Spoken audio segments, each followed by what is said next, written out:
Hello everyone, this is Cody Lee of BlackCatBooks.org, author of I the Dragon, Cruel and Beautiful Rabbit Hole King DL Lauren Frey, and the upcoming Jaw of the Dragon. So, we have yet another Smash Bros. Clone.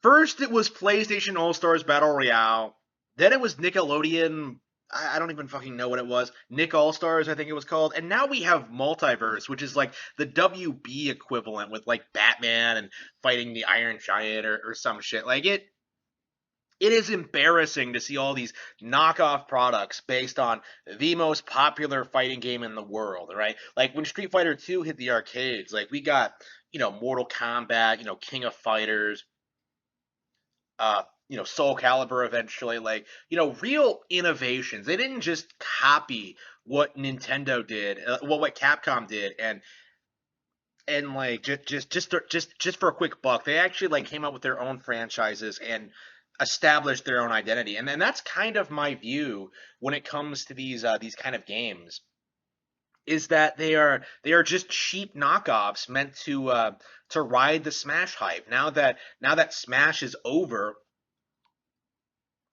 now that all the DLC is out, and now that we're likely not getting a new Smash Bros. Game, honestly, for at least a decade, I really don't see the audience has to go somewhere, and a lot of companies are trying to cash in on the fact that they can just rip off the Nintendo game, and that's it's cheap license shovelware bullshit. Okay, I get it. What I don't accept though, and what I don't tolerate, and I think this needs to be like the thing in the community. I don't like people going around talking up these games as if they could be viable Smash competitors or Smash killers. Which was the term used like in the Nick All-Star games, like leading up to release. Like there were people legitimately arguing that like Nick All-Stars would be better than Smash in certain ways. Like people were bringing up like the netback roll code. They were bringing up like the wide range of iconic characters from Nickelodeon's history. They were bringing up all this stuff, like trying to seriously argue that like a shovelware developer was going to put out a game on par with like the one of the biggest video game companies in the world, right? The best video game company in the world. Like they legitimately tried pushing that argument until the game came out and died in like a weekend. It was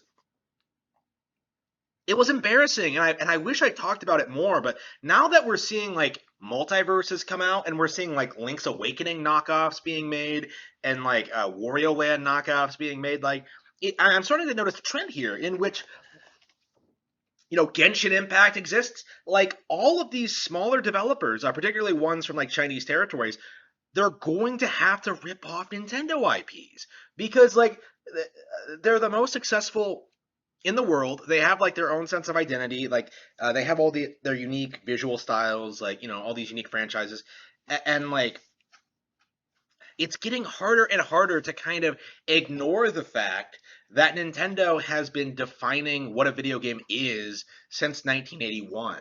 All right, like since the innovative Donkey Kong, the arcade release, right? Like just seeing them like just grow over the years with like Super Mario Bros, with Star Fox, with Pikmin, with the Wonderful 101, with 3D World, with the Switch, right? With the software and hardware. It's baffling to me that there are people right now, people like Player Essence, going on Twitter saying that this game could could be hype. And it's just like, bro, I wouldn't even be hyped. I wouldn't even be hyped at an Injustice 3 at this point. Like I wouldn't care for like a dark and serious like Justice League game because they already botched it with with Injustice 2, right? Like, and I love the first Injustice, right? Like, I know the Scooby Doo IP has been going downhill, has been mismanaged to fucking bag. Steven Universe is the lamest thing ever. Adventure Time is the one single reason I will never again watch a cartoon because they've just become a Western animated property because it's complete garbage. It's complete shit. Like, why would I ever get excited about this? But people are, because it's yet another way in which they can attack Nintendo by saying that there are companies doing the whole crossover thing better than they are. And with multiverse, with like the autism attached to characters like Batman, like one of the most boring, derivative, uninspired, uh, poorly executed characters in all of fiction, right? Like Batman, who dresses up like a bat and accomplishes absolutely nothing in his endless 70-year long crusade against crime. Like, why would I ever play a game with him in it? Like Batman fucking sucks. Okay,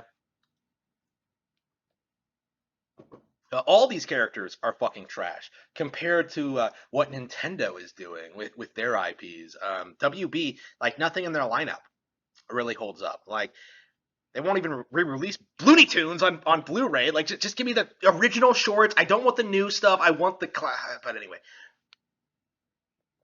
The fact that like people seriously try and like defending these games and hyping them up, it shows like a desperation, like a compulsive need, a desire to shit on Nintendo and everything they do. And it is absolutely something that needs to be called out for what it is. Nothing but blind contempt for Nintendo.